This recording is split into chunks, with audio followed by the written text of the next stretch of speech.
Hello students, last lecture we have studied 4.2 to serve with love, major characters and minor characters and summary of the novel.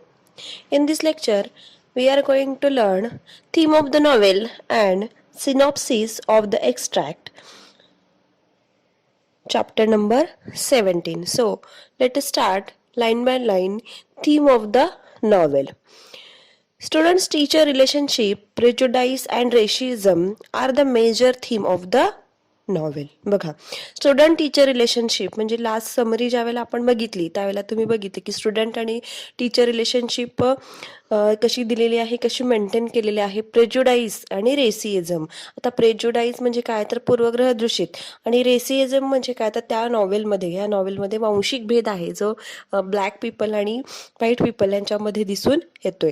ह्या major themes आहेत नॉवेलच्या. AR. Braithwaite gets job of a teacher in a rather tough and notorious school.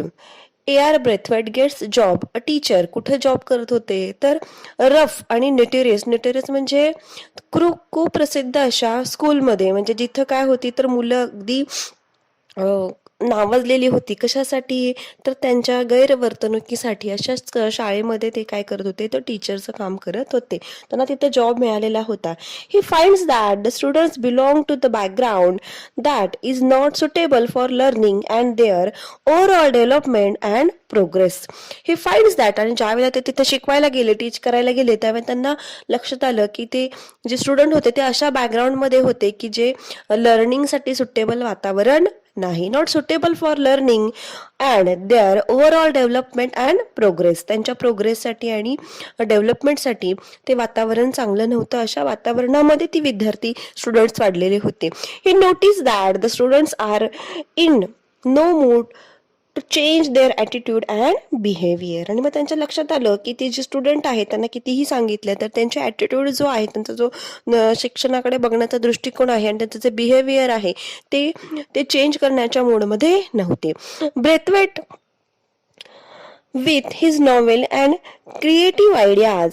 बघा त्यांनी काय वापरलेलं आहे ब्रेथवेटने तर नॉवेलमध्ये, कादंबरीमध्ये क्रिएटिव्ह आयडियाज वापरलेले आहेत. इनोव्हेटिव्ह टेक्निक्स, नाविन्यपूर्ण अशा टेक्निक्स वापरलेल्या आहेत. Understanding the students psychology ultimately wins their hearts to no time. आणि मग त्यानं काय केलेलं आहे तर ए.आर. ब्रेथवेट यांनी तर वेगवेगळ्या टेक्निक्स वापरलेल्या आहेत की जी काय करेल तर नाविन्यपूर्ण टेक्निक वापरलेल्या आहेत मुलांची मनं समजून घ्यायसाठी. आणि मग त्यांनी काय केलेलं आहे तर त्यांची सायकोलॉजी समजण्यामध्ये ते यशस्वी झालेले आहेत शेवटी. Though he was not build harassed mentally and physically tortured many times, he did not lose his patience and continued implementing his novel ideas and techniques that helped him to bring a significant change in his students' lives. आणि मग त्यांनी काय केलेलं आहे, त्यांना खूप त्रास झाला, ते हरास झाले, मेंटली फिजिकली त्यांना टॉर्चर करण्यात आलं मेनी टाइम्स त्या स्टुडंट करून. तरीही त्यांनी काय ठेवलेला होता तर पेशन्स ठेवलेला होता. आणि त्यांनी काय पेशन्स ठेवून continuous implementing novel ideas techniques, आणि मग त्यांनी वेगवेगळ्या टेक्निक्स वापरून, कल्पना वापरून त्या मुलांना काय केलं तर त्या मुलांमध्ये महत्त्वपूर्ण चेंज घडवून आणला. The racism prevalent in Great Britain during the mid 1940s. आणि मग त्यावेळेला 1940 मध्ये तर 1940 मध्ये तर काय होता, रेसिझम होता. रेसिझम म्हणजे काय तर वांशिक भेद होता, गोरे आणि काळ्याचे वांशिक भेद होता. त्या वांशिक भेदाचा सुद्धा ह्या नॉवेलवर बऱ्याचशा प्रमाणात इफेक्ट झालेला आहे. The time period during which to sir with love takes place is primary significance in the novel. The narrator cities repeated incident in which the experiences the racism of white Britain, including encounters on the bus, at the job interview, a Greenslead school, when the searching for housing, and at a restaurant with his girlfriend, and so on. आता इथं वांशिक जो भेद आहे तो वांशिक भेदाचे वेगवेगळे examples आहेत त्यांनी नॅरेटरनं म्हणजे ए.आर. ब्रेथवेट यांनी दिलेले आहेत. कुठं कुठं त्यांच्या बाबतीत तर ते काय होते तर निग्रो होते आणि व्हाईट माणसं जी गोरी माणसं होती ती त्यांच्याबद्दल कशी ट्रीट करत होती तर त्या ट्रीटमेंट, त्यांना मिळालेली जी ट्रीटमेंट आहे वागणूक आहे त्या वागणुकीचं वर्णन त्यांनी वेगवेगळे इन्सिडेंट देऊन केलेलं आहे. तर ते इन्सिडेंट कोणते? The narrator cities repeated incident in which the experience the racism off white Britain including encounter on the bus, ज्यावेळी इन्काउंटर ऑन द बसचा सीन होता किंवा जॉब इंटरव्ह्यूच्या वेळेला त्यांना जे प्रॉब्लेम फेस करण्यात आले, ग्रीनलँड स्कूलमध्ये त्यांनी ज्या समस्या फेस केल्या, वेन सर्चिंग फॉर हाऊसिंग त्यांना घर शोधायच्या वेळेला झालेला त्रास, restaurant with at a restaurant with his girlfriend and so on, असे वेगवेगळे इन्सिडेंट त्यांनी दिलेले आहेत. बघा, at the outside Braithwaite is struck by the unexpectedness and prejudice. He was brought up the Britain Geneva. He viewed himself the Britain citizen, not as a black British citizen in a British colony. आणि मग ते काय करत होते तर जेव्हा त्यांनी black British colony join केलेली होती तेव्हा ते स्वतःला असं निग्रो किंवा ब्लॅक पीपल समजत नव्हते. पण when he served the Great Britain in a Royal Air Force, that gave him respect and esteem in society. ज्यावेळी त्याला रॉयल एअरफोर्स जॉईन केलेलं होतं त्यावेळेला काय होतं तर त्यांना रिस्पेक्ट मिळत होता. The day he left the job, आणि ज्या दिवशी he finds himself to be outsider, आणि मग ज्या दिवशी त्यांनी जॉब सोडला त्या दिवशी त्यांना आउटसाइड म्हणून कन्सिडर केलं गेलं. आणि मग त्यांना जी वागणूक मिळालेली आहे ती वागणूक त्यांनी ह्या नॉवेलमध्ये सांगितलेली आहे. Braithwaite's extensive experience and education was no use in job interviews. Wherever he was inform that the job was already been filled or he was overqualified for it. आणि मग बऱ्याच वेळेला त्यांना जॉबच्या बाबतीत पण बराचसा त्रास झालेला आहे. बघा की ज्या ज्या वेळेला ते जॉब शोधायला जायचे त्यावेळेला त्यांना सांगितलं जायचं की काय आहे तर इथे जॉब फिल केलेला आहे किंवा तुम्ही काय आहात तर ओव्हर क्वालिफाईड आहात. This heightens Braithwaite sense of betrayal for the British. आणि मग अशा वेळेला बऱ्याच वेळेला ते काय करत होते, ब्रिटिश व्हाईट आणि ब्लॅक पीपल असा भेद मानत नव्हते, पण त्यांना जो विश्वासघात त्यांचा झालेला होता असं त्यांचं मत आहे की त्यांना काय मिळालेलं आहे, बऱ्याच ठिकाणी विश्वासघात झाला की जे ते काय होते तर ब्लॅक होते म्हणून. आणि मग त्यांनी असे इन्सिडेंट ह्या नॉवेलमध्ये दिलेले आहेत. For the British interestingly he never lashes the physically आणि only rarely does not he the verbally. आणि मग त्यांनी फक्त काय केलेलं आहे, त्यांना असं वाटतं की फिजिकली त्रास झालेला जो आहे ते काय करतात तर फक्त तोंडी त्या ब्रिटिश पीपलना बोलतात.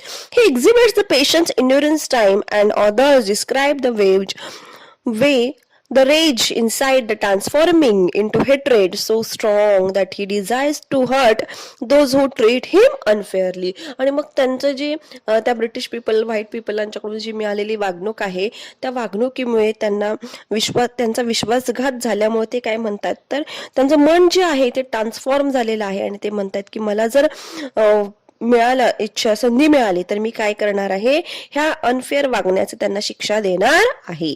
As a result for such experience Braithwaite find the students that the Greenslade school to be beat notorious rough behaviour but the proper care and treatment all the students would surely achieve the success and desired goals in their lives.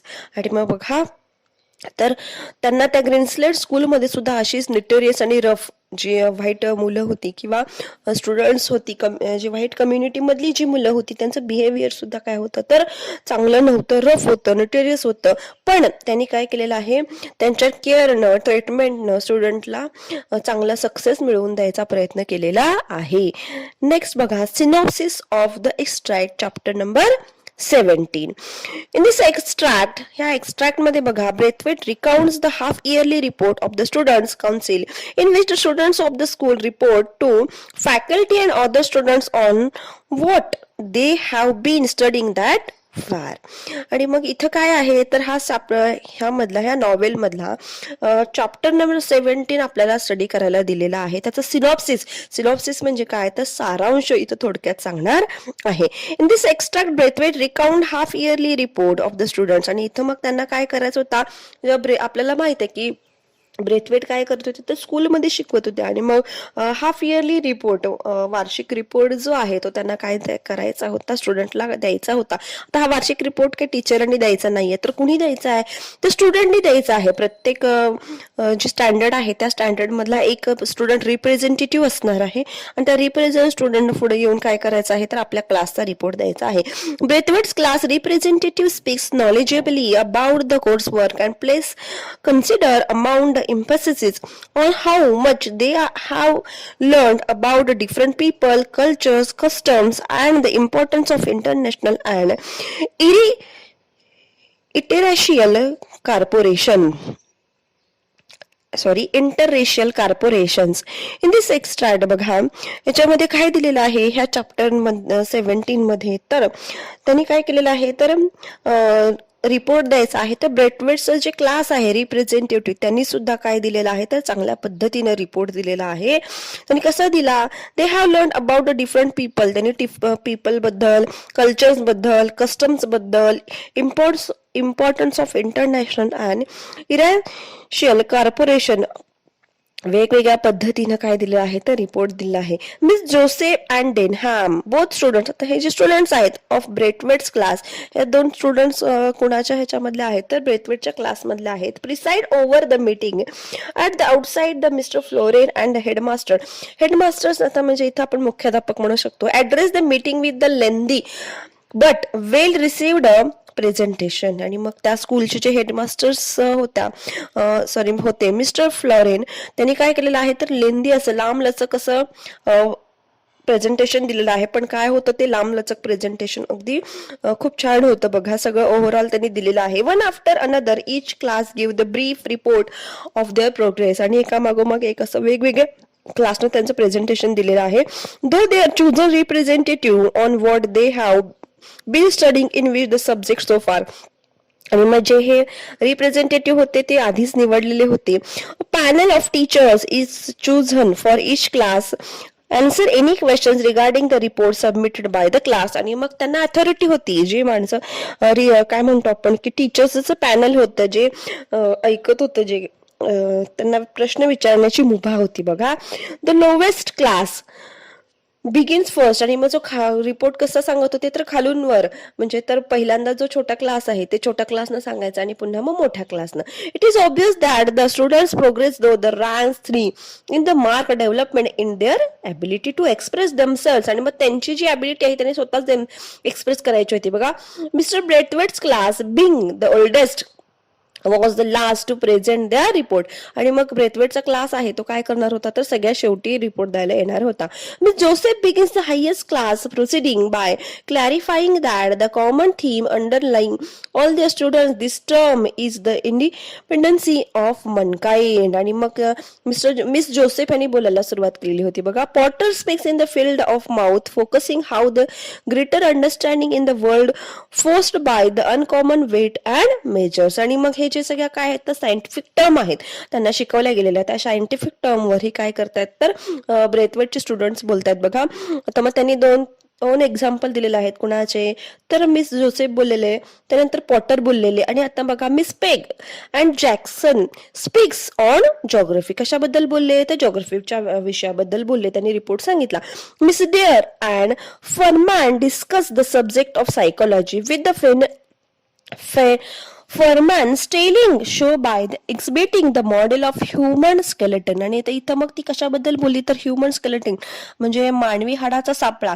And tracing the class conclusion that. आणि मग त्यांनी मानवी हाडाचा सापळा दाखवून काय केलेला आहे तर एक गुड मांडलेला आहे. Tracing class the conclusion that the basically all people were the same.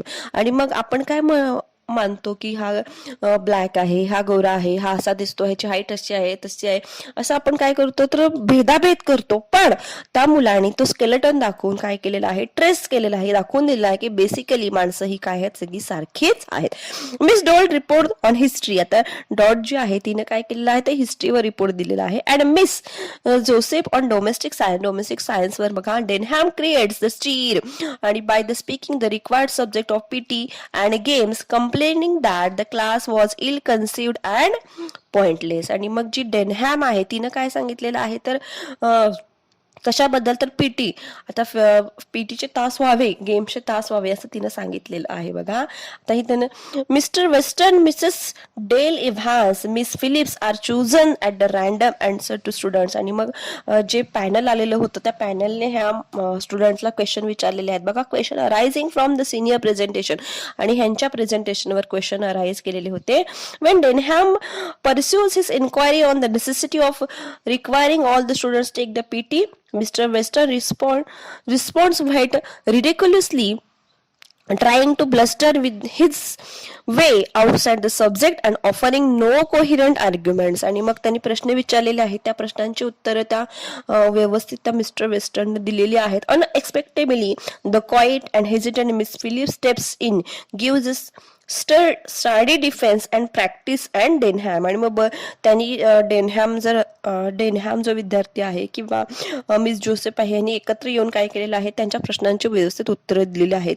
Knowing that he has been outwitted, has no choice but respectfully cheese his hatred protest.